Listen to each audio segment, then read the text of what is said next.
അഭി എന്നെ കണ്ട സമയത്ത് അഭി എന്റെ അടുത്ത് പറഞ്ഞ കുറച്ച് കാര്യങ്ങളുണ്ട്. എന്റെ മുഖം നോക്കിയിട്ട് പറഞ്ഞു, നിങ്ങൾക്ക് വിറ്റാമിൻ ഡി കുറവായിരിക്കും കേട്ടോ, നിങ്ങൾ ഈ സാധനം ഒന്ന് ടെസ്റ്റ് ചെയ്യണോ, ആ സാധനം ഒന്ന് ടെസ്റ്റ് ചെയ്യണോ. ഇങ്ങനെ വേറൊരു പരിപാടി സംസാരിക്കാൻ വേണ്ടി വന്നിട്ട് മനുഷ്യനെ പേടിപ്പിച്ചു പോയ മനസ്സിലായി. ഞാൻ ബ്ലഡ് ടെസ്റ്റ് ചെയ്തപ്പോ ഇങ്ങനെ പറഞ്ഞതെല്ലാം അതിനകത്ത് കറക്റ്റ്. ബ്ലഡ് ടെസ്റ്റില് വിറ്റാമിൻ ഡി കുറവ്, അത് കുറവ്, ഇത് കുറവ്. ഞാൻ ചോദിച്ചു നിങ്ങൾ ചോദിച്ചാണ് നോക്കി ഇത് പറയുന്നത്. ഇപ്പൊ തൈറോയിഡ് ആയിക്കോട്ടെ, ഫാറ്റി ലിവർ ആയിക്കോട്ടെ, PCOD PCOS ആയിക്കോട്ടെ, ഈ പറഞ്ഞ ഓവർ വെയിറ്റ് ആയിക്കോട്ടെ, ഇതെല്ലാം സംഭവിക്കുന്നത് ലൈഫ് സ്റ്റൈൽ ഇഷ്യൂ കാരണം. ജീവിതശൈലി രോഗങ്ങളുടെ അർത്ഥം ജീവിതശൈലി കൊണ്ടുണ്ടാവുന്ന രോഗങ്ങൾ എന്നുള്ളതാണ്. അത് ട്രീറ്റ് ചെയ്യാൻ ലോകത്ത് ഒരേ ഒരു മാർഗം ലൈഫ് സ്റ്റൈൽ മോഡിഫിക്കേഷൻ. വീണയുടെ ഫോൺ എടുത്തിട്ട് 40 വയസ്സിന് താഴെയുള്ള 30 പെൺകുട്ടികളെ ഇന്റർവ്യൂ നടക്കുമ്പോൾ വിളിച്ചാൽ 30-ൽ 25 പേർക്ക് ഇന്ന് മെൻസ്ട്രൽ ഇഷ്യൂസ് ആണ്. പുരുഷന്മാര് മെയിനായിട്ട് എന്തിനായിരിക്കും ആയുർവേദത്തിലേക്ക് വരാറുള്ളത്? ഫാറ്റി ലിവറാണ്. നോൺ ആൽക്കഹോളിക് ഫാറ്റി ലിവറാണ് ഇപ്പോൾ ഏറ്റവും കൂടുതൽ വരുന്നത്. ഭക്ഷണം കൊണ്ട്, നമ്മുടെ ജീവിതശൈലി കൊണ്ട് വരുന്നത്. നല്ലതല്ലെന്ന് നമുക്കറിയാം, കഴിക്കാതിരിക്കുന്നുണ്ടോ? വീണ ചെക്കപ്പിന് പോയി. വീണ ചെക്കപ്പിന് പോകുമ്പോൾ അവിടെ എന്താന്ന് വീണയുടെ പേര് എഴുതി വെക്കുന്നത്? പേഷ്യന്റ് നെയിം അല്ലേ? യഥാർത്ഥത്തിൽ പേഷ്യന്റ് ആണോ? പ്രഗ്നൻസി ഒരു ഡിസീസ് അല്ലല്ലോ. അപ്പൊ പ്രഗ്നന്റ് ലേഡി ഒരിക്കലും ഒരു പേഷ്യന്റ് ആവത്തില്ലല്ലോ. ടെക്നിക്കലി പേഷ്യന്റ് നെയിം നമ്മൾ എഴുതി കൊടുക്കുന്നത് തന്നെ തെറ്റാണ്.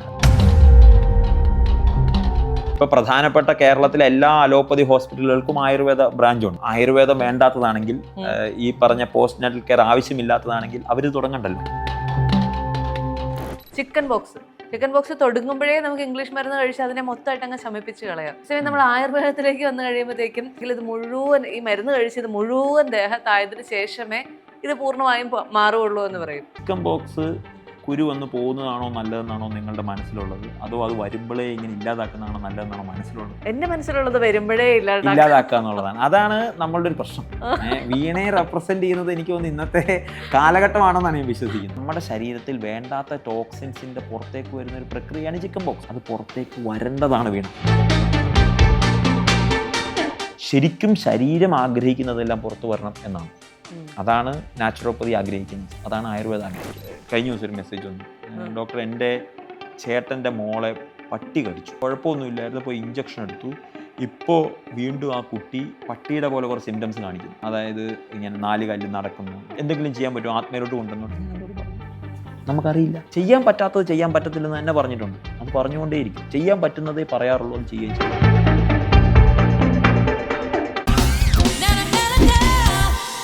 Hello everyone, welcome to the show.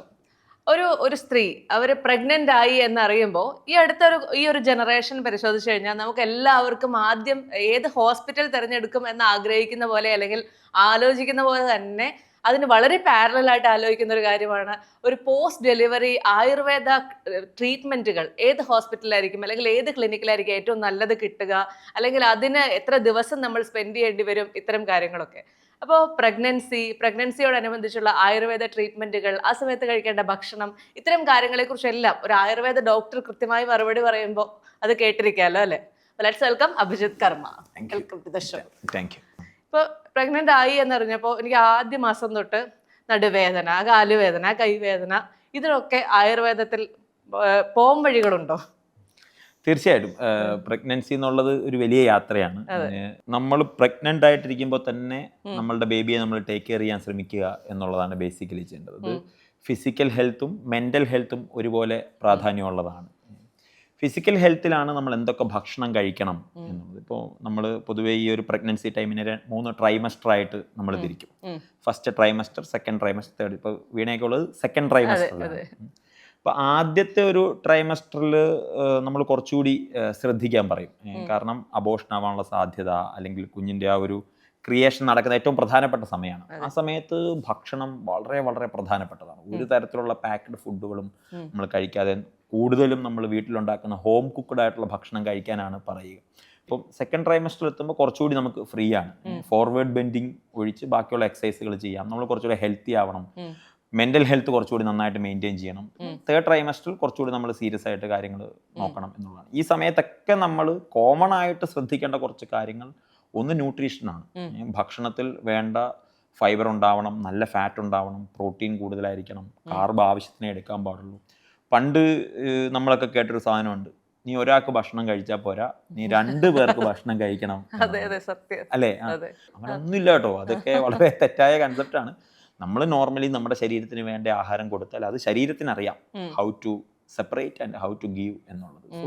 പക്ഷെ അപ്പോഴും എൻ്റെ ഒരു സംശയം എന്ന് വെച്ച് കഴിഞ്ഞാൽ ഈ 9 മാസങ്ങളിൽ ആയുർവേദത്തിന് എന്തെങ്കിലും ചെയ്യാൻ പറ്റുമോ, അതോ 9 മാസം കഴിഞ്ഞ് ഡെലിവറി കഴിഞ്ഞാണോ ആയുർവേദത്തിന്റെ ഒരു പ്രാധാന്യം വരുന്നത്? അല്ല, ആയുർവേദത്തിന്റെ ഒന്നല്ല, ലൈഫ് സ്റ്റൈലാണ് നമ്മൾ ഫോക്കസ് ചെയ്യേണ്ടത്. ഈ 9 മാസത്തെ ലൈഫ് സ്റ്റൈൽ ഞാൻ പറഞ്ഞില്ല, ഈ 9 മാസത്തെ ലൈഫ് സ്റ്റൈലാണ് നിങ്ങൾക്ക് നിങ്ങളുടെ ബേബി എങ്ങനെയാവണം തീരുമാനിക്കുന്ന ഒരു പ്രധാനപ്പെട്ട ഘടകം.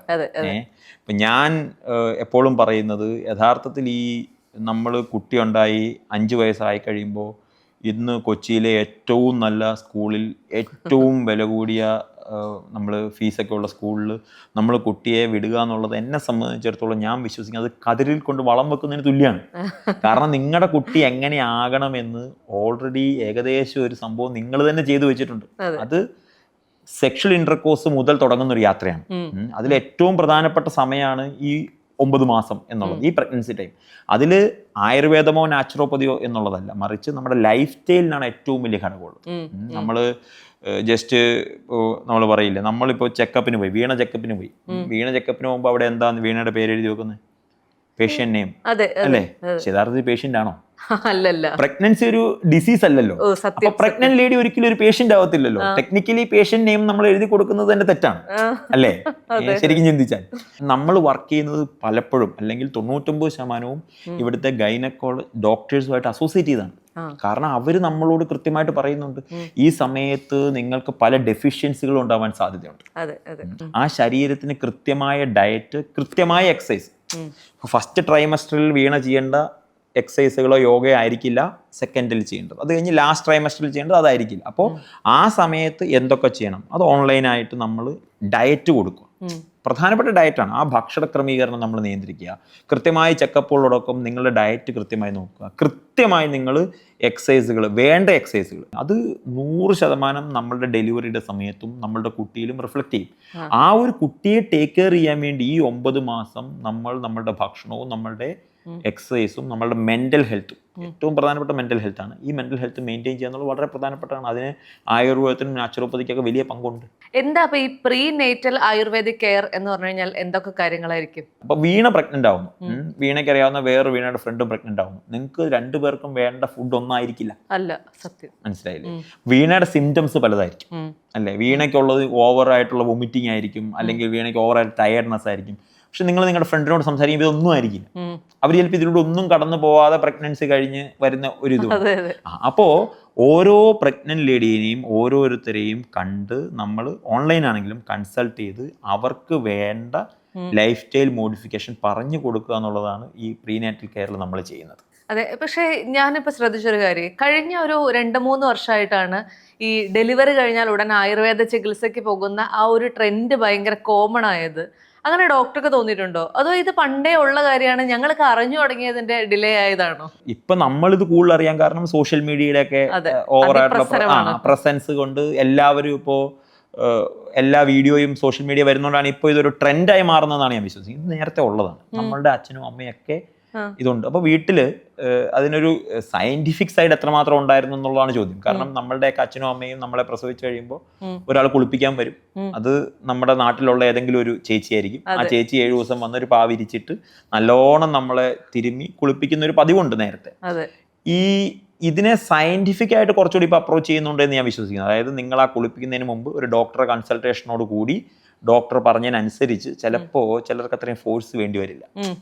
അപ്പോൾ മറ്റേത് കുറച്ചുകൂടെ ചെയ്ത് പരിചയത്തിന്. പക്ഷെ ഇതിനൊരു സയൻസിന്റെ ബാക്കപ്പ് ഉള്ളത് കൊണ്ട് കുറച്ചുകൂടി നന്നായിട്ട് ഇപ്പൊ സയന്റിഫിക് ആയിട്ട് ഇത് ചെയ്യുന്നുണ്ട്. പിന്നെ രണ്ടാമത്തെ ഒരു കാര്യം, ഇത് ചെയ്തില്ലെങ്കിൽ ഉണ്ടാവാൻ സാധ്യതയുള്ള കോംപ്ലിക്കേഷൻ ഉണ്ട്.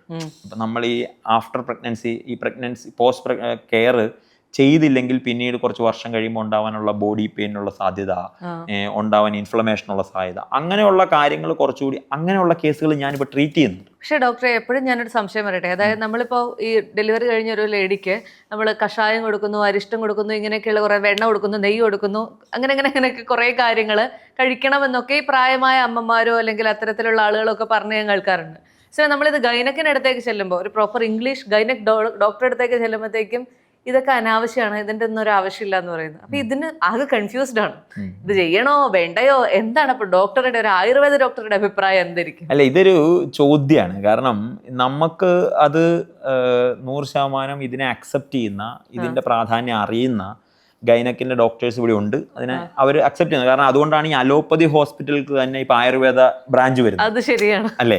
ഇപ്പൊ പ്രധാനപ്പെട്ട കേരളത്തിലെ എല്ലാ അലോപ്പതി ഹോസ്പിറ്റലുകൾക്കും ആയുർവേദ ബ്രാഞ്ച് ഉണ്ട്. അപ്പം ആയുർവേദം വേണ്ടാത്തതാണെങ്കിൽ, ഈ പറഞ്ഞ പോസ്റ്റ് നാറ്റൽ കെയർ ആവശ്യമില്ലാത്തതാണെങ്കിൽ അവര് തുടങ്ങണ്ടല്ലോ. അവര് തുടങ്ങുന്നത് തന്നെ അതിന് ഉത്തരവുണ്ട്. ഒന്നാമത്തെ കാര്യം. രണ്ടാമത്തെ കാര്യം, നമ്മൾ കോമൺ ആയിട്ട് മെഡിസിനെ ഫിക്സ് ചെയ്യുന്നത് ശരിയല്ല.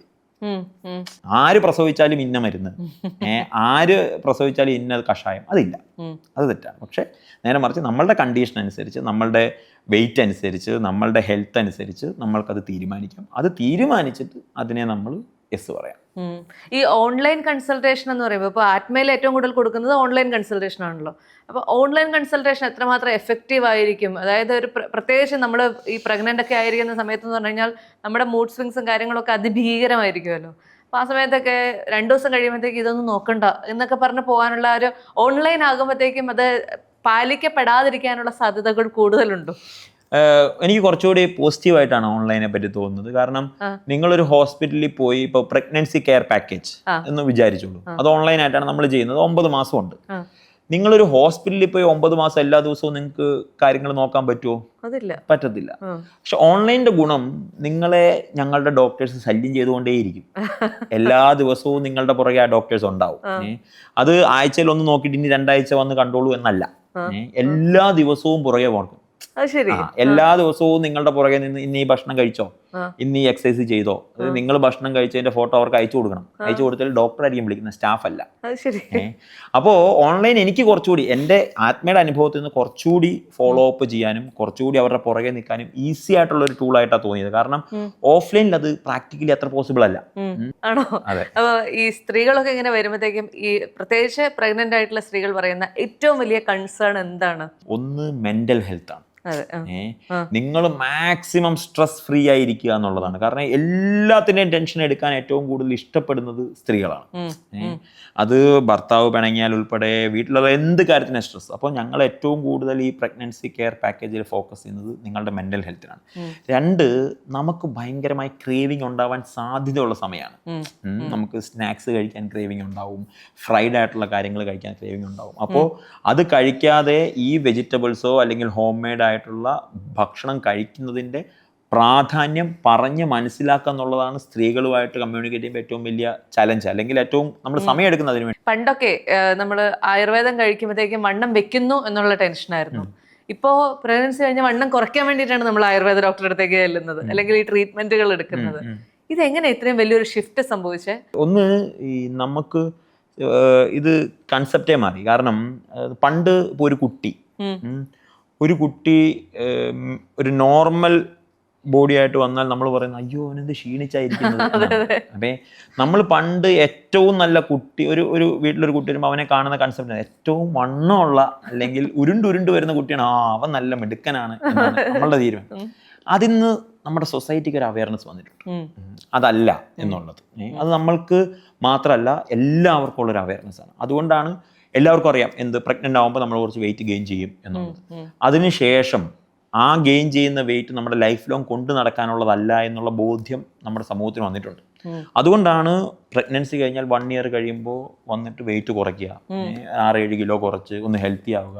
അത് ഹെൽത്തി ആയി ഇരിക്കേണ്ടതിൻ്റെ ആവശ്യകത മൊത്തത്തിൽ വന്നതിന്റെ ഒരു നല്ല സൂചനയായിട്ടാണ് ഇപ്പോൾ വരുന്നത്. ഇപ്പോൾ വളരെ വളരെ കൺസേൺ ആണ്. ഇപ്പോൾ ഈ പ്രഗ്നൻസിക്ക് അപ്പുറത്തേക്ക് ഇപ്പൊ ഡോക്ടറെ തന്നെ എടുത്ത് നോക്കി കഴിഞ്ഞാൽ 5 മാസം മുൻപ് കണ്ട ഡോക്ടർ അല്ലല്ലോ ഇപ്പൊ ഇരിക്കുന്നത്. ഇതെന്താണ് സംഭവിച്ചത്? ഒരു ഭയങ്കര വ്യത്യസ്ത ഒരു ബോഡിക്കൊക്കെ മൊത്തത്തിൽ ഒന്ന് ട്രിമ്മായി. അല്ല, വെയിറ്റ് കുറച്ചാണ്. അത് സ്വാഭാവികമായിട്ട് നമ്മൾ ചെയ്യണ്ടേ. നമ്മൾ എല്ലാവരോടും പറയുന്നുണ്ട് ആത്മയിൽ വന്നാൽ വെയിറ്റ് കുറയ്ക്കാം.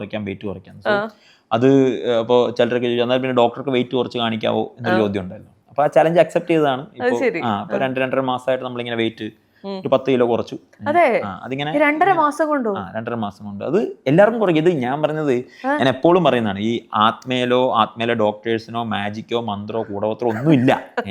അതായത് കഴിക്കേണ്ട ഭക്ഷണം എന്താണെന്ന് നമ്മൾ പറഞ്ഞുതരും, ചെയ്യേണ്ട എക്സസൈസ് എന്താണെന്ന് പറഞ്ഞുതരും, എങ്ങനെ നിങ്ങൾ ഉറക്കവും കാര്യങ്ങളും ചെയ്യേണ്ടത് എങ്ങനെയാണ് പറഞ്ഞു.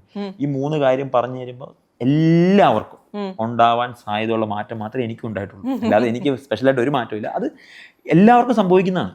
ആണ്. ഈ പ്രഗ്നൻസി എന്ന് പറയുന്ന പോലെ തന്നെ സ്ത്രീകളിൽ അല്ലെങ്കിൽ ആ സമയത്തൊക്കെ കടന്നു പോകുന്ന ടെൻഷൻ അടിക്കുന്ന ഒരു കാര്യമാണ് ഈ ലൈഫ് സ്റ്റൈൽ ഡിസീസായ PCOS എന്ന് പറയുന്നത്. PCOSന് കൃത്യമായിട്ടുള്ള ഒരു ട്രീറ്റ്മെന്റ് അല്ലെങ്കിൽ അതിനെ 100% ക്യൂർ ചെയ്യാൻ പറ്റില്ല എന്ന് എല്ലാവരും ആവർത്തിച്ച് പറയുന്നതാ. അപ്പൊ അതിനൊരു കൃത്യമായ life style disease life style ആയിട്ടുള്ള ഒരു റുട്ടീൻ ആത്മ കൊടുക്കുന്നുണ്ട്. ഇത് ഈ പറഞ്ഞ PCOD PCOS ഒക്കെ ഒരു ലൈഫ് സ്റ്റൈൽ ഇഷ്യൂ ആണ്. ലൈഫ് സ്റ്റൈൽ ഇഷ്യൂസിനെ ക്യൂർ ചെയ്യാം ലൈഫ് സ്റ്റൈൽ മോഡിഫിക്കേഷൻ വഴി. അത് PCOD മാത്രമല്ല, ഇപ്പം തൈറോയിഡ് ആയിക്കോട്ടെ, ഫാറ്റി ലിവർ ആയിക്കോട്ടെ, PCOD PCOS ആയിക്കോട്ടെ, ഈ പറഞ്ഞ ഓവർ വെയിറ്റ് ആയിക്കോട്ടെ, ഇതെല്ലാം സംഭവിക്കുന്നത് ലൈഫ് സ്റ്റൈൽ ഡിസോർഡർ എന്ന് പറയുന്നത് ലൈഫ് സ്റ്റൈൽ ഇഷ്യൂ കാരണം. അതാണ് അതിന്റെ അർത്ഥം. ജീവിതശൈലി രോഗങ്ങളുടെ അർത്ഥം ജീവിതശൈലി കൊണ്ടുണ്ടാവുന്ന രോഗങ്ങൾ എന്നുള്ളതാണ്. അത് ട്രീറ്റ് ചെയ്യാൻ ലോകത്ത് ഒരേ ഒരു മാർഗം ലൈഫ് സ്റ്റൈൽ മോഡിഫിക്കേഷനാണ്. ജീവിതശൈലിയെ കറക്റ്റ് ചെയ്യുക എന്നുള്ളതാണ്. അത് കറക്റ്റ് ചെയ്താൽ നിങ്ങൾക്ക് റിവേഴ്സ് ചെയ്യാൻ പറ്റും. അത് റിവേഴ്സ് ചെയ്യാൻ പറ്റില്ലെന്നല്ല, 100% റിവേഴ്സ് ചെയ്യാൻ പറ്റും. പക്ഷേ അത് റിവേഴ്സ് ചെയ്യണമെങ്കിൽ ഞാൻ നേരത്തെ പറഞ്ഞതുപോലെ കൃത്യമായിട്ട് ഡയറ്റും കൃത്യമായിട്ട് എക്സസൈസും ആരാണെങ്കിലും ഫോളോ ചെയ്യണം. ഇതിന് ഷോർട്ട് കട്ട്സ് ഇല്ല. വീണ ലൈഫ് സ്റ്റൈൽ ഇഷ്യൂസിന് ഷോർട്ട് കട്ട്സ് ഇല്ല. ഇപ്പൊ പ്രഗ്നൻസി റിലേറ്റഡ് ആയിട്ടുള്ള സ്ത്രീകളാണോ അതോ ഇങ്ങനെ PCOD PCOS റിലേറ്റഡ് ആയിട്ടുള്ള സ്ത്രീകളാണോ ആത്മ ക്ലിനിക്കിലേക്ക് കൂടുതൽ എത്താറുള്ളത്? നമുക്ക് ഈ ലൈഫ് സ്റ്റൈൽ ഇഷ്യൂസ് ഉള്ള ആളുകളാണ് ഏറ്റവും കൂടുതൽ വരാറ്. പ്രഗ്നൻസി റിലേറ്റഡ് സ്ത്രീകൾ വരാറുണ്ട്. അവരുടെ പ്രഗ്നൻസി ടൈമിൽ നമ്മൾ ടേക്ക് കെയർ ചെയ്യാറുണ്ട്. അതിനുശേഷം ഡെലിവറി കഴിഞ്ഞ് പോസ്റ്റ് നാറ്റൽ കെയർ നമ്മൾ ചെയ്യാറുണ്ട്. പക്ഷെ നമുക്ക് കൂടുതൽ ഇപ്പം നിങ്ങളൊരു ശതമാന കണക്കൊക്കെ വെച്ച് നോക്കിയാൽ PCOD PCOS ഉള്ളവരാണ് കൂടുതൽ. കാരണം അവരാണല്ലോ സമൂഹത്തിൽ കൂടുതൽ. വീണയുടെ ഫോൺ എടുത്തിട്ട് ഒരു 30 പെൺകുട്ടികൾ, 40 വയസ്സിന് താഴെയുള്ള 30 പെൺകുട്ടികളെ ഇപ്പം നമ്മുടെ ഈ സംഭവത്തിൽ ഇന്റർവ്യൂ നടക്കുമ്പോൾ വിളിച്ചാൽ 30-ൽ 25 പേർക്കും ഇന്ന് മെൻസ്ട്രൽ ഇഷ്യൂസ് ആണ്. സമൂഹത്തിൽ 70% of the people having some issues. ഞാൻ പറഞ്ഞ ലേഡീസിന്റെ കാര്യം പറഞ്ഞു. ഈ 70% ഇഷ്യൂസ് ഉള്ളത് എന്തുകൊണ്ടാണ്? അവരുടെ ലൈഫ് സ്റ്റൈൽ കൊണ്ടാണ്. അതാണ് നമ്മൾ കറക്റ്റ് ചെയ്യേണ്ടത്. അല്ലേ? ഇനി ഞാൻ കേട്ട വളരെ യുണീക്ക് ആയിട്ടുള്ള ഒരു ഐഡിയ ആയിരുന്നു ഹാപ്പി ലിവിങ് എന്ന് പറയുന്നത്. ആത്മ കൊണ്ടുവന്ന ഒരു പുതിയ കോൺസെപ്റ്റ്. ആ കോൺസെപ്റ്റിനെ കുറിച്ച് ഒന്ന് പറയാമോ? എന്താണ് സംഭവം? നിങ്ങൾ ഹെൽത്തി ആയിട്ടിരിക്കുമ്പോഴാണ് ഞങ്ങൾ ഹാപ്പി ആവുന്നത്. അപ്പോൾ അതിനു വേണ്ടിയുള്ള ഒരു കാര്യമാണ്. അതായത് തിങ്കൾ മുതൽ ശനി വരെ എല്ലാ ദിവസവും രാവിലെയും വൈകിട്ടും ഓരോ സെഷൻ യോഗയുണ്ട്. ആ യോഗ എടുക്കുന്നത് ഡോക്ടേഴ്സാണ്. അതുകൂടാതെ ആഴ്ചയിൽ ഒരു ദിവസം ഓൺലൈനായിട്ട് ഡോക്ടറെ കൺസൾട്ടേഷൻ ഉണ്ടാവും. ഈ ആഴ്ച നിങ്ങൾക്ക് എന്തൊക്കെ ചേഞ്ച് വന്നു. അതിപ്പം രോഗങ്ങൾ വേണമെന്നില്ല, രോഗങ്ങൾ ഉള്ളവർ മാത്രമല്ല, ഹെൽത്ത് മെയിൻറ്റെയിൻ ചെയ്യുന്ന ആൾക്കാരുമാണ് ഇത് ഏറ്റവും കൂടുതൽ ഫോക്കസ് ചെയ്യുന്നത്. പിന്നെ ഡയറ്റ് പറഞ്ഞു കൊടുക്കും. അപ്പൊ ഡയറ്റ് പറഞ്ഞു കൊടുക്കുമ്പോൾ ആളുകൾ പറയുന്ന ഏറ്റവും വലിയ പ്രതിസന്ധി എന്താണ്? ഞാൻ ഒരേ ഭക്ഷണം കഴിച്ചു മടുത്തു. അതാണല്ലോ ഡയറ്റ് ഫോളോ ചെയ്യുമ്പോൾ, അല്ലേ? അപ്പൊ അതിനൊരു പരിഹാരം എന്നുള്ള നിലയ്ക്കാണ് നമ്മൾ എല്ലാ ആഴ്ചയും ഡയറ്റ് ചേഞ്ച് ചെയ്യും. ഇപ്പം തിങ്കൾ മുതൽ ഞായർ വരെ വീണ ഈ ആഴ്ച ഫോളോ ചെയ്ത് ഒരു ഡയറ്റും അടുത്ത ആഴ്ച കാണില്ല. പിന്നെ ഡയറ്റ് ഫോളോ ചെയ്യുമ്പോൾ അടുത്തൊരു പരാതി എന്താണ്? ഈ പച്ചക്കറിയും പഴങ്ങളും കഴിച്ചു മടുത്തു എന്നുള്ളതാണ്. അങ്ങനെയല്ല, നമ്മൾ നോൺ വെജ് മിക്സ് ചെയ്തുള്ള ഡയറ്റാണ് അവർക്ക് പറഞ്ഞു കൊടുക്കുന്നത്. അപ്പോൾ നിങ്ങൾക്ക് ആഴ്ചയിലൊന്ന് ഡയറ്റ് ചേഞ്ച് ചെയ്യാം. ആ ഡയറ്റിനകത്ത് വെജും നോൺ വെജും ഉണ്ടാവും. എല്ലാ ആഴ്ചയും ഡോക്ടറെ കൺസൾട്ടേഷൻ ഉണ്ടാവും. എല്ലാ ദിവസവും നിങ്ങൾക്ക് യോഗ ഉണ്ടാവും. അതുകൂടാതെ ഇപ്പം നിങ്ങൾക്ക് നിങ്ങളുടെ ആദ്യത്തെ ഒരു കേസ് ഡോക്ടർ എടുക്കുമ്പോൾ നിങ്ങൾക്ക് എന്തെങ്കിലും കുറവുണ്ട്, ഇപ്പോൾ വൈറ്റമിൻ D കുറവുണ്ട്, കുർക്കുമിൻ്റെ ആവശ്യമുണ്ട്, omega-3 ആവശ്യമുണ്ട്, അങ്ങനെ ഉണ്ടെങ്കിൽ ആ എന്തെങ്കിലും ഒരു മെഡിസിൻസ് ഒരു പ്രത്യേക ഡിസ്കൗണ്ടോടുകൂടി കൊടുക്കുകയും ചെയ്യും. ഇങ്ങനെ ഈ 4 കാര്യങ്ങൾ ഒരുമിച്ചുള്ള ഒരു മാസത്തേക്ക് ഞങ്ങൾ ഓരോരുത്തരെ ഹെൽത്തി ആക്കി മാറ്റുന്ന ഒരു പാക്കേജാണ് ഈ ഹാപ്പി ലിവിംഗ് എന്നുള്ളത്. അത് ഒരു ദിവസത്തെ 2 ദിവസത്തെ അല്ല, ഒരു മാസമാണോ? ഒരു മാസമാണ്. അതെ അതെ അതെ, ഒരു മാസത്തേക്കാണ് അവർ നമ്മളോടൊപ്പം ചേരുന്നത്. ആ ഒരു മാസമായിരിക്കും ഓരോ ഡോക്ടർ അവരെ ടേക്ക് കെയർ ചെയ്യുന്നത്. എല്ലാം ഡോക്ടേഴ്സാണ്. അപ്പൊ ഈ ഹാപ്പി ലിവിംഗ് എന്ന് പറയുന്ന കോഴ്സിലേക്ക് ജോയിൻ ചെയ്തിട്ടുള്ള നമുക്കൊക്കെ അറിയാവുന്ന ആളുകളൊക്കെ ഉണ്ടോ? തീർച്ചയായിട്ടും ഉണ്ട്. നിങ്ങൾക്ക് അറിയാവുന്ന കുറെ സെലിബ്രിറ്റികളുണ്ട്, സാധാരണക്കാരുണ്ട്. എനിക്കും വീണയ്ക്കും അറിയാവുന്ന പറഞ്ഞാൽ GP ഉണ്ട്. വേണമെങ്കിൽ നമുക്ക് ഗോവിന്ദ് പത്മസൂര്യ നമുക്ക് വെറുതെ ഒന്ന് വിളിച്ച് ചോദിക്കാം, എങ്ങനെയാണ് 100% സന്തോഷത്തോടു കൂടിയാണോ ഇത് ചെയ്യുന്നത്? അത് വിളിക്കാം. GP ഷൂട്ടിൽ എന്തോ ആണ്, നമുക്ക് വിളിക്കാം. ഒന്ന് ഡോക്ടറെ വിളിക്കാമോ? ഡോക്ടറുടെ ഫോണിൽ നിന്ന് തന്നെ വിളിക്കാം. ഹലോ, നമസ്കാരം. നമസ്കാരം. ഞാൻ ഒന്നും പറയാതെ ഒരാൾക്ക് കൊടുക്കാം. അതെ അതെ, ഒന്നും പറയാതെ എനിക്ക് തന്നാ എന്താന്ന് വെച്ച് കഴിഞ്ഞാൽ ഞങ്ങൾ ഇവിടെ ഒരു ചലഞ്ചിലാണ്.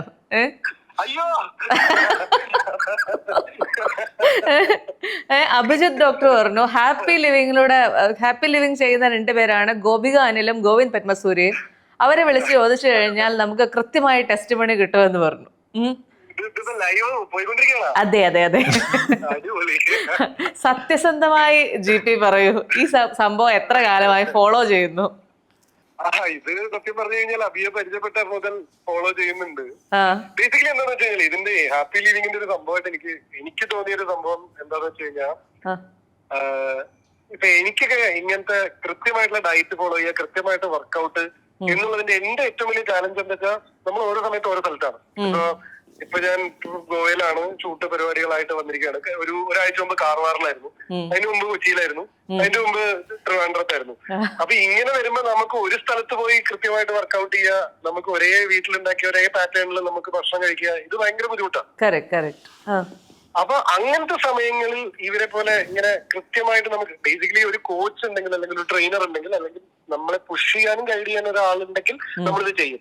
അല്ലെങ്കിൽ ഭയങ്കര സെൽഫ് മോട്ടിവേഷൻ വേണം. അത് അത്രയും മോട്ടിവേഷൻ നമുക്ക് എപ്പോഴും ഉണ്ടാവുന്നില്ല. എന്ന് വെച്ച് കഴിഞ്ഞാൽ നമ്മൾ കൃത്യമായിട്ട് ആരില്ലെങ്കിലും ഞാൻ രാവിലെ എഴുന്നേറ്റ് യോഗ ചെയ്യും, ആരില്ലെങ്കിലും ഞാൻ ഫുഡ് കറക്റ്റ് ആയിട്ട്, അതെന്താന്ന് വെച്ച് കഴിഞ്ഞാൽ കുറച്ച് ദിവസം ഇങ്ങനെ പോകും, പിന്നെ നമ്മുടെ ആ ഫയർ താഴെ പോകും. അത് ഞാൻ റെഗുലറായിട്ട് എനിക്ക് ഫീൽ ചെയ്തിരുന്ന ഒരു പ്രശ്നം അതായിരുന്നു. എന്ന് വെച്ച് കഴിഞ്ഞാൽ കുറച്ച് ദിവസമൊക്കെ മോട്ടിവേറ്റഡ് ആവും, പിന്നെ വീണ്ടും താഴെ പോകും, പിന്നെ നമ്മള് ആ ട്രാക്കിൽ നിന്ന് പോയി കഴിഞ്ഞാൽ അത് കയ്യിൽ നിന്ന് പോകും.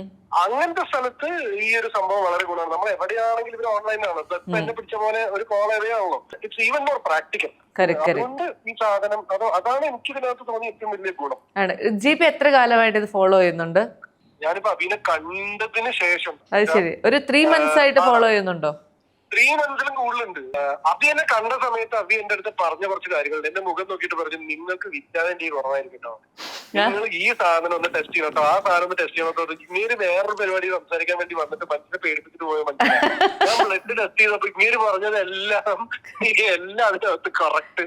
ബ്ലഡ് ടെസ്റ്റില് വിറ്റാമിൻ ഡി കുറവ്, അത് കുറവ്, ഇത് കുറവ്. ഞാൻ ചോദിച്ചു, നിങ്ങൾ ചോദിച്ചാണ് നോക്കി ഇത് പറയുന്നത്. പക്ഷെ എനിക്കുണ്ടായ ഗുണം എന്താ വെച്ചാൽ, ഞാൻ അല്ല 3 months ഒന്നല്ല. കാരണം എന്താ വെച്ചാൽ, ഞാൻ അന്റാർട്ടിക്കയ്ക്ക് പോകുന്നതിന് മുമ്പേ ആണ് ഇത് സംഭവിക്കുന്നത്. അന്റാർട്ടിക്കയ്ക്ക് പോകുന്നതിന് മുമ്പ്, അന്റാർട്ടിക്ക പോയി കഴിഞ്ഞിട്ട് ഇപ്പൊ 2 മാസമായി. അന്റാർട്ടിക്കയ്ക്ക് പോകുന്നതിന് 3-4 മാസം മുമ്പേ ഞാൻ 3 months ഡയറ്റ് അബിയുടെ എടുത്തിട്ടുണ്ട്. ജസ്റ്റ് വിത്ത് ഡയറ്റ് എന്റെ ബ്ലഡ് ടെസ്റ്റ് മൊത്തം നോർമലായി. എന്ന് വെച്ച് കഴിഞ്ഞാൽ വിറ്റാമിൻ ഡി എനിക്ക് സപ്ലിമെന്റ് തന്നിരുന്നു. ബട്ട് അതർവൈസ് ഉണ്ടായിരുന്ന കൊളസ്ട്രോൾ, ഈ ബ്രിമ്മിലുള്ള ഷുഗറൊക്കെ ബ്രിമ്മിലായിരുന്ന ഒരു അവസ്ഥ ഉണ്ടായിരുന്നു. പ്രോൺ ടു ഇത് ഡയബറ്റിസ് എന്ന് പറയുന്ന ഒരു സാധനം ഉണ്ടല്ലോ, ഈ ഫാസ്റ്റിംഗ് ഷുഗർ ടെസ്റ്റ് ചെയ്യുമ്പോൾ. അപ്പൊ എന്നെ കൊണ്ട് ഷുഗർ കട്ട് ചെയ്യിപ്പിച്ചു. എന്നാൽ അത് നമ്മളെ അധികം ബാധിക്കാത്ത രീതിയിൽ നമുക്ക് ഇന്ന ഫ്രൂട്ട്സ്, ഇന്ന ഡ്രൈ ഫ്രൂട്ട്സ് എന്നൊക്കെ പറഞ്ഞ് സജസ്റ്റ് ചെയ്തൊക്കെ ചെയ്തിട്ട് 3 months കൊണ്ട് എന്റെ ബ്ലഡ് ടെസ്റ്റ് നോർമലാക്കി തന്നെ മനസ്സിലായി. അത് ശരി. അപ്പൊ ഏതായാലും മൊത്തത്തിലൊരു 100% ഹാപ്പി പേഷ്യന്റ് ആണോ ഞാൻ ചോദിക്കുന്നില്ല, കസ്റ്റമർ ആണോ? ഇപ്പൊ ഞാൻ സത്യം പറഞ്ഞു കഴിഞ്ഞാൽ ഒരു ഹാപ്പി ലിവിങ്ങിന്റെ വക്താവാണ്. അതെ, അത് ഡെഫിനറ്റ്ലി റെക്കമെൻഡ് ആൻഡ് കൺഗ്രാറ്റുലേഷൻസ് പറയാൻ മറന്നു. അറിഞ്ഞിരുന്നു, വളരെ സിനിമാറ്റിക് ആയിട്ടാണല്ലോ നിങ്ങളത്. നിങ്ങളുടെ ബ്രാൻഡ് അംബാസിഡർ എന്ന് പറയുന്ന ധ്യാനിലൂടെ ഒക്കെ. Anyway, thank you GP. നടക്കട്ടെ. Okay okay, thank you. ഇതിനപ്പുറത്തേക്ക് ഇനി എന്ത് ടെസ്റ്റ് കൂടി വേണമെന്നാണ് ഞാൻ ആലോചിക്കണേ. വെറുതെ ഒന്ന് വിളിച്ചു ചോദിച്ചപ്പോഴത്തേക്കും എന്നെയും കൂടെ അതിനകത്തേക്ക് ചേർക്കുന്ന. ഈ സ്ത്രീകൾക്ക് ഇപ്പൊ ആയുർവേദം എന്ന് പറയുമ്പോഴത്തേക്ക് ഒരുപാട് കാര്യങ്ങളുണ്ട്. ഈ പറഞ്ഞ പോലെ ഡെലിവറി കെയർ ഉണ്ട്, അല്ലെങ്കിൽ ഇങ്ങനെ പല പല കെയറുകളുണ്ട്. പുരുഷന്മാർ മെയിനായിട്ട് എന്തിനായിരിക്കും ആയുർവേദത്തിലേക്ക് വരാറുള്ളത്? നമ്മളുടെ പുരുഷന്മാർ മെയിനായിട്ട് വരുന്നത് 2-3 കാര്യങ്ങൾ. ഒന്ന്, ഈ വെയിറ്റ് കുറയ്ക്കാൻ വേണ്ടിയാണ്. 2, ഫാറ്റി ലിവറാണ്. മദ്യപിച്ചിട്ട് മാത്രമല്ല കേട്ടോ, അങ്ങനെ ഇതില്ല. നോൺ ആൽക്കഹോളിക് ഫാറ്റി ലിവറാണ് ഇപ്പോൾ ഏറ്റവും കൂടുതൽ വരുന്നത്. ഭക്ഷണം കൊണ്ട്, നമ്മുടെ ജീവിതശൈലി കൊണ്ട് വരുന്ന പുരുഷന്മാർ വരുന്ന ഏറ്റവും കൂടുതൽ പ്രശ്നം ഫാറ്റി ലിവറാണ്. ഇതൊരു 100% ക്യൂർ ഉണ്ടോ? ഫാറ്റി ലിവറൊക്കെ റിവേഴ്സ് ചെയ്യാന്നേ. ഫാറ്റി ലിവറൊക്കെ അവരുടെ സഹകരണം ഉണ്ടെങ്കിൽ 100% റിവേഴ്സ് ചെയ്യാം. അതിനകത്ത് ഒരു പ്രശ്നമില്ല, പക്ഷെ അവരുടെ സഹകരണം വേണം. പക്ഷെ അപ്പൊ അങ്ങനെയാണെങ്കിൽ നമ്മൾ എന്തിനാണ് ഇത്രമാത്രം ഇംഗ്ലീഷ് മെഡിസിൻസ് കഴിച്ച് ഇത്രമാത്രം ഇംബാലൻസുകൾ ബോഡിയിൽ ഉണ്ടാക്കുന്നത് എന്നുള്ളൊരു ചോദ്യം ഇല്ലേ? പക്ഷെ എന്നിട്ടും 90% ആളുകളും ഇംഗ്ലീഷ് മെഡിസിൻസിലേക്കല്ലേ പോകുന്നത്. ധൃതിയല്ലേ നമുക്ക് അതിനുള്ള സമയമുണ്ടോ? നമുക്ക് നല്ലതല്ല നമുക്കറിയാം, കഴിക്കാതിരിക്കുന്നുണ്ടോ? ഇല്ല. നമ്മുടെ ജീവിതത്തിൽ നമ്മൾ നല്ലതല്ലെന്ന് അറിഞ്ഞിട്ടും പലതിനെ എടുക്കാറുണ്ട്, ഇല്ലേ? ഇല്ലെന്ന് പറയാൻ പറ്റുമോ? ഒരിക്കലും ഇല്ല. പക്ഷെ നമ്മുടെ സാഹചര്യങ്ങളാണ് പലപ്പോഴും നമ്മളെ അത് ചെയ്യിപ്പിക്കുന്നത്, അല്ലേ? ലൈഫ് സ്റ്റൈൽ ഇഷ്യൂസ് 100% ക്യൂർ ചെയ്യാമെന്ന് മോഡേൺ മെഡിസിൻ ഡോക്ടേഴ്സ് പോലും അവകാശപ്പെടുന്നില്ല. സത്യമാണ്, അല്ലേ? പിന്നെയും നമ്മൾ അവരുടെ അടുത്തേക്ക് പോകുന്നത് നമ്മൾക്ക് ധൃതി ആയതുകൊണ്ടാണ്. നമ്മളുടെ ജീവിതം വളരെ വേഗത്തിൽ മുമ്പോട്ട് പോകുന്നതുകൊണ്ടാണ്. പക്ഷെ അതിനിടയ്ക്ക് നമുക്ക് നന്നായി ഇതിനെ റിവേഴ്സ് ചെയ്യാമെന്ന് പറഞ്ഞു കൊടുക്കുക എന്നുള്ള കാര്യമാണ് ഞങ്ങളെ ഏൽപ്പിച്ചിരിക്കുന്നത്. അത് എത്ര ഒച്ചത്തിൽ പറയാൻ പറ്റുമോ അത്ര ഒച്ചത്തിൽ പറയുക എന്നുള്ളതാണ്. എത്ര ആളുകളിലേക്ക് എത്താൻ പറ്റുമോ അത്ര ആളുകളിലേക്ക് എത്തുക. ചിക്കൻ ബോക്സ് തുടങ്ങുമ്പോഴേ നമുക്ക് ഇംഗ്ലീഷ് മരുന്ന് കഴിച്ച് അതിനെ മൊത്തമായിട്ട് അങ്ങ് ശമിപ്പിച്ച് കളയാം. അതേസമയം നമ്മൾ ആയുർവേദത്തിലേക്ക് വന്നു കഴിയുമ്പോഴത്തേക്കും ചിക്കൻ ബോക്സ് ആണെങ്കിൽ ഇത് മുഴുവൻ ഈ മരുന്ന് കഴിച്ച് ഇത് മുഴുവൻ ദേഹത്തായതിനു ശേഷമേ ഇത് പൂർണ്ണമായും മാറുകയുള്ളൂ എന്ന് പറയും. ഇത് രണ്ടും കൂടെ ആലോചിക്കുമ്പോഴത്തേക്കും ഇപ്പം എന്നെ പോലൊരു ഇൻഡസ്ട്രിയിൽ നിൽക്കുന്ന ആള് ഈശ്വര ഇത്രയും തീർന്നു വരണോ അതോ പെട്ടെന്ന് ഇംഗ്ലീഷ് മരുന്നും കഴിച്ച് അങ്ങ് തീർക്കണോ എന്ന് ചിന്തിക്കില്ലേ? നിങ്ങൾ ശരിക്കും ആലോചിച്ച് നോക്കിയേ, ചിക്കൻ ബോക്സ് കുരു വന്ന് പോകുന്നതാണോ നല്ലതെന്നാണോ നിങ്ങളുടെ മനസ്സിലുള്ളത്, അതോ അത് വരുമ്പോഴേ ഇങ്ങനെ ഇല്ലാതാക്കുന്നതാണോ നല്ലതെന്നാണോ മനസ്സിലുള്ളത്? എന്റെ മനസ്സിലുള്ളത് വരുമ്പോഴേ ഇല്ലാതാക്കുക എന്നുള്ളതാണ്. അതാണ് നമ്മളുടെ ഒരു പ്രശ്നം. വീണയെ റെപ്രസെന്റ് ചെയ്യുന്നത് എനിക്ക് തോന്നുന്നു ഇന്നത്തെ കാലഘട്ടമാണെന്നാണ് ഞാൻ വിശ്വസിക്കുന്നത്. കാരണം പല കാര്യങ്ങളും നമ്മുടെ ശരീരത്തിന്റെ ഉള്ളിൽ ഒതുക്കുക എന്നുള്ളത് ലോങ് ടൈമിൽ നമുക്ക് നല്ലതാവണമെന്നില്ല അല്ലേ? നമ്മുടെ ശരീരത്തിൽ വേണ്ടാത്ത ടോക്സിൻസിന്റെ പുറത്തേക്ക് വരുന്ന ഒരു പ്രക്രിയയാണ് ചിക്കൻ ബോക്സ്. അത് പുറത്തേക്ക് വരേണ്ടതാണ് വീണ. പിന്നെ വേറൊരു കാര്യം, ചിക്കൻ ബോക്സ് വന്നു കഴിഞ്ഞ് തിരിച്ചു വരുമ്പോൾ അവർ പഴയതിനേക്കാളും ബ്യൂട്ടിഫുൾ ആവും. ഒന്ന് നിങ്ങൾ ഈ പറഞ്ഞ മുഴുവൻ കുരുക്കളും വന്ന് വെളിയിൽ വന്ന് തിരിച്ചു വരുമ്പോൾ അവരുടെ സ്കിന്ന് വളരെ ഗംഭീരമായിട്ട് തിരിച്ചു വരും. ശരിക്കും ശരീരം ആഗ്രഹിക്കുന്നതെല്ലാം പുറത്തു വരണം എന്നാണ്. അതാണ് നാച്ചുറോപ്പതി ആഗ്രഹിക്കുന്നത്, അതാണ് ആയുർവേദം ആഗ്രഹിക്കുന്നത്. അതുപോലെ ചെറുപ്പക്കാർ ഇപ്പൊ ഫേസ് ചെയ്യുന്ന ഏറ്റവും വലിയ പ്രശ്നമാണ് ഈ ഉറക്കമില്ലായ്മ എന്ന് പറയുന്നത്. രാത്രി 2 മണി വരെയും 3 മണി വരെയും ഒക്കെ ഇരുന്ന് എന്തെങ്കിലും ഫോൺ നോക്കിക്കൊണ്ടിരിക്കുകയോ TV കണ്ടുകൊണ്ടിരിക്കുകയോ ഉറങ്ങാൻ പറ്റുന്നില്ല എന്ന് പറയുന്ന ഒരുപാട് പേരെ ഞാൻ പരിചയപ്പെട്ടിട്ടുണ്ട്.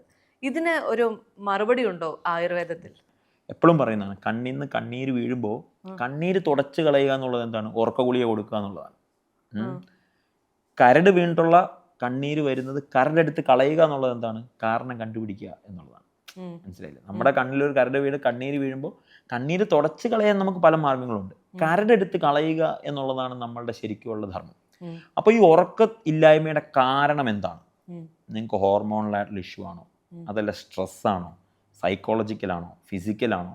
ഇത് കണ്ടുപിടിച്ച ആ റീസണെ നമുക്ക് റിവേഴ്സ് ചെയ്യാൻ പറ്റണം. ചിലപ്പോൾ ചില ഇൻഫെക്ഷൻസ് ആയിരിക്കും. ഗട്ടാണ്. ഉറക്കവും വയറും തമ്മിൽ ബന്ധപ്പെട്ടതാണ്, ഉറക്കവും ദഹനവും തമ്മിൽ ബന്ധപ്പെട്ടതാണ്. അപ്പൊ ചിലപ്പോൾ അതായിരിക്കും കറക്റ്റ് ചെയ്യേണ്ടത്.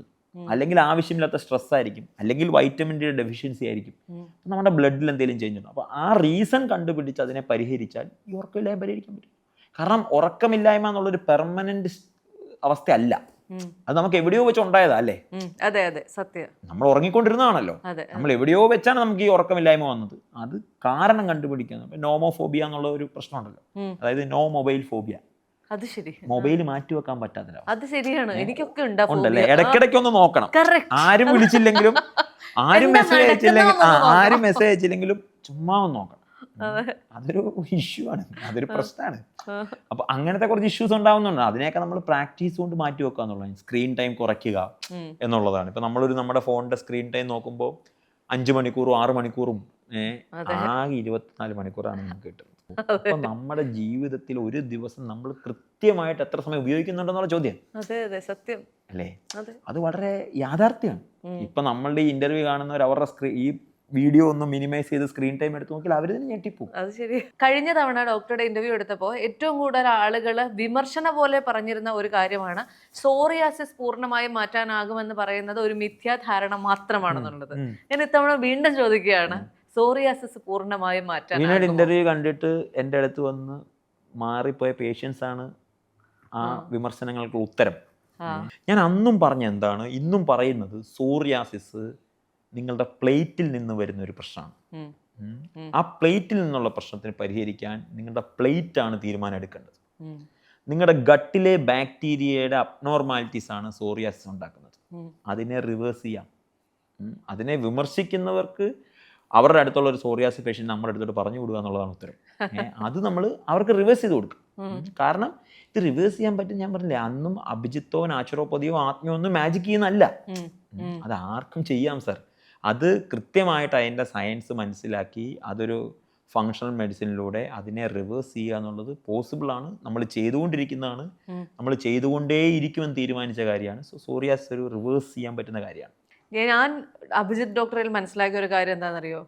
ഡോക്ടർ വളരെ കോൺഫിഡൻ്റ് ആണ്. ഈ ഒരു കോൺഫിഡൻസ് പേഷ്യൻറ്റിലേക്കോ കസ്റ്റമറിലേക്കോ അല്ലെങ്കിൽ ഓപ്പോസിറ്റ് ഇരിക്കുന്ന ആളിലേക്കോ ഒക്കെ ഭയങ്കരമായിട്ട് പാസ് ഓൺ ചെയ്യാൻ സാധിക്കുന്നുണ്ട്. ഒരുപക്ഷെ അത് തന്നെയായിരിക്കും ആത്മയുടെ വിജയവും എന്ന് എനിക്ക് തോന്നുന്നു. അപ്പോൾ wishing you all the very best. Doctor എന്താ പറയുക? ഒന്നുമില്ല, ആ കോൺഫിഡൻസ് എപ്പോഴും ഉണ്ടാവട്ടെ എന്നുള്ളതാണ് എല്ലാവർക്കും. അതെ അതെ, wishing you all the very best. അപ്പോൾ ആത്മയ്ക്കും അഭിജിത്ത് ഡോക്ടർക്കും എല്ലാവിധ ആശംസകളും നേരുന്നു. Thank you so much for your time. Thank you.